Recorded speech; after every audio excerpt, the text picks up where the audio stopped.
हामी बीचगडाबाट अघि बढ्यौँ। यो गाडीले हामीलाई कतै अघिसम्म पुर्याउनेछ। त्यहाँबाट पैदलै बढ्नेछौँ हामी। सडक कालङ्गा नदी किनारै भएर गएको छ। एक प्रकारको ग्राभल सडक। बर्खामा पनि हिलो नहुने हो। 12 महिनै चल्छ यो सडक। बझाङको भित्री भेग छिर्दैछौँ हामी। यहाँ पौडी नामक गाउँ थियो। त्यति ठुलो गाउँघर देखिँदैन सडक छेउ। फ्याटफुट्ट घरहरू भने देखिँदैछ बाहिर हेर्दा।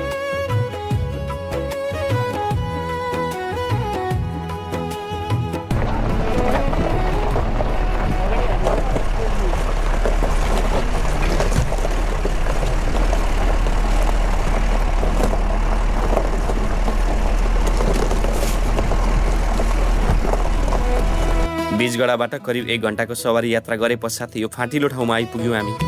ठुलो गाउँ रहेछ यहाँ त। पुराना परम्परागत घरहरू र केही जस्ताले बनेका नयाँ घर टहरा छन्।